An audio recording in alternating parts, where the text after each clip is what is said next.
هەردوو پرسیارەکەت گرنگە. پرسیاری یەکەمیان سوپاس بۆ خوای گەورە کە دەڵێن ئەوانەی کە تووشی نەخۆشی کۆڕۆنا بوون و باش بوون چاک بوونەتەوە ئێستا خوێنەکەیان کە بیبەخشن پلازماکەی کە بدرێ بە توشبوانی تازەی کۆڕۆنا سوودی لێ دەبینن. براکانم من هانی هەموو نەخۆشێک دەدەم کە چاک بۆتەوە لەوە بەخیلی نەکا و دەست نەگرێتەوە لەم بابەتە.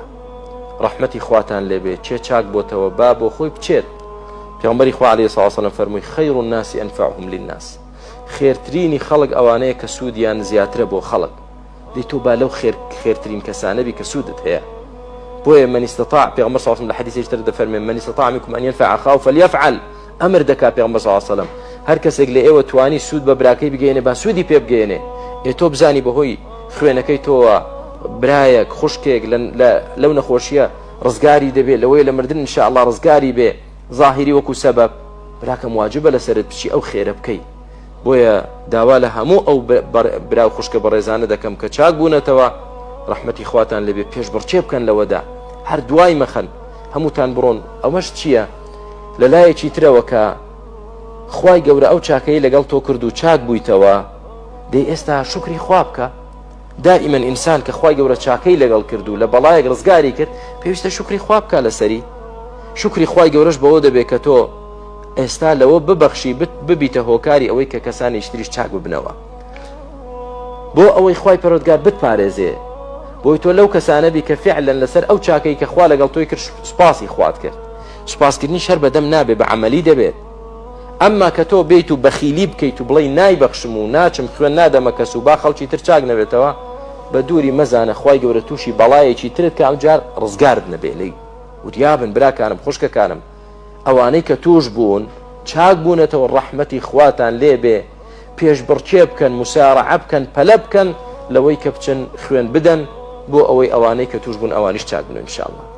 ئەمما بڕگەی دووەمی کە دەڵێی چۆنە بیفرۆشن، واللهی زۆر عیبە، واللهی زۆر عیبە کە تۆ برایەکت خوشکێکی مسلمانت کە براتە ئینەمە المؤمنون ئیخوە پێویستی بە تۆزێ خوێنی تۆ هەبێ بڵێ وەڵام من بە پارە نەبێ نایدەم دەیفرۆشم. هەر زۆر عیبە بەڕاستی، زۆر عیبە کە بڵێ وەڵام من محتاجم. براکەم تۆ ئەوە ببەخشە لە پێناوی خوا، بزانە چۆن خوای گەورە دەرگای خێرت لێ دەکاتەوە، دەرگای ڕەحمەت لێ دەکاتەوە.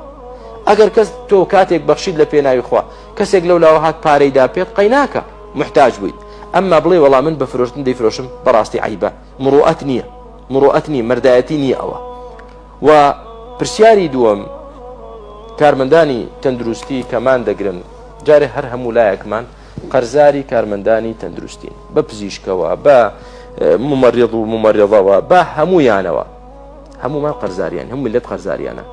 بۆیە داوا دەکەم لە خوای گەورە پاداشتی خێریان بداتەوە، ئەجریان بنووسێت و پلەیان بەرز کاتەوە، یارمەتیان بدا و بیان پارێزێت. ئەوانش کە توش بوون خوای گەورە شیفایان بدا. بەڵام بەڕێزەکانم حەقیقەتەن جێگای گلەییە مانگرتن لەو کاتەدا. بۆچی برا بەڕێزەکەم بەو مانگرتنت تۆ تۆڵەی خۆت لە حکوومەت ناکەیتەوە کە موچەت نادا. بەو مانگرتنت تۆ حکوومەت چەندێک زەرەری لێ تۆ داوە کە موچەت ناداتێ، تۆ دە ئەوەندە زەرەر لە نەخۆش دەدەی. دەی ئەگەر یەک نەخۆش بەهۆی مانگرتنی تۆ برای بەڕێزم، جا کاچی دکتۆری پزیشێ کاچی هەر کارمەندێک بی، ئەگەر یەک نەخۆش بەهۆی مانگرتنەکەی تۆ بمرێت تۆش گوناهباری تحملی ئەو مەسئولیەتە دەکەی بۆ قیامەت. بۆیە ئەرکێکە لەسەرمان برا شیرنەکانم پێغەمبەری خوا عەلەیهی سەڵاتو وسەلام هەر لە 1400 و ئەوەندە ساڵ پێش ئێستاوە پێی فەرمووی کە لە ئاخیری زەماندا کار بەدەستانێک دێن، دەسەڵاتدارانێک دێن، داوای حەقی خۆیانتان لێ دەکەن، ئێوە دەبێ بە ئەرکەکە هەڵسن، بەڵام ئەوان حەقی ئێوە نادەن. ئەمڕۆ ئەوەیە مۆزەف حەقی پێ نادرێ، بەڵام داوا لە مۆزەف دەکرێت واجبی خۆی ببینێت دەوام بکە. ئەی چی بکەین؟ پێغەمبەری خوا عەلەیهی سەڵاتو وسەلام ڕێنمایی کردین برا شیرنەکانم، ئێمە دەبێت لە فەرمانی ئەو دەرنەچین. فەرمی ئەدوا الەذی عەلەیکم واسئەلوا الله الەذی لەکم. ئەو ئەرکەی لەسەر شانتانە ئێوە جێبەجێ بکەن، پێی هەڵسن. ئەی ئەوەی کە حەقی ئێوەیە ناتاندرێتێ داوا لە خوا بکەن، خوای گەورە حەقمان بسەنین، داوا لە خوا دەکەین حەقی ئەو میلەتە بسەنێ و حەقی هەموو مۆزەف و کارمەندان و هەموو فەقیر و هەژار بسەنێ. چاول لێ براکەم پێغەمبەری خوا سەڵاتو وسەلام نەیفەرموو ئێوەژمان بگرن، ئەوان ناتاندنی ئێوەش نەیکەن. چونکە براکەم بەمانگرتنی تۆ کاچی کارمەندی تەندروستی هیچ جۆرە حەقێکی تۆ خۆت زەوت ناکەی دابینی ناکەی و هیچ تۆڵەیەکیش لەوانە ناکەیتەوە کە زوڵمیان لە تۆ کردووە بەڵکو تۆ دەی زەرەر لە نەخۆش دەدەی ئەوەش لایەقی ڕەوشت و ئەخلاقی بەرزی ئێوە نیە ئینشاء الله تعالى کە ببنە مایی مردنی خەڵک ببنە مایی یعنی زەرەر و زیانێکی گەورە لە خەڵک بەردەوام بن خوای گەورە خێرتان بنووسێ ئەجرتان هەیە پاداشتان هەیە برا بەڕێزەکانم و ئەو مصیبەتەش هەروە بەردەوام نابێ ئینشاء الله کۆتایی دێ ئین مع العسر یسرا ئین مع العسر یسرا با تۆ ماندوو بیت و ئەزیەت بچێشی بەڵام بۆ لای خوا پلەت بەرزە کوڕە لە دنیادا ئینشاء الله سەرتان بەرزە ئێوە بوونە هۆکاری ئەوەی کە خەڵکانێک لە نەخۆشیەکە و لە مردن ئینشاء الله ڕزگارکەن برا بەڕێزەکەم بەڵام ئەی کە بێت و بەهۆی مانگرتنتانەوە نەخۆشیەکە زیاد کە خەڵک بمرێ ئەو کاتە چ وەڵامێکی خوا بدەنەوە ئەو کاتە چ وەڵامێکی میلەت و خەڵک و مێژوو دەدەنەوە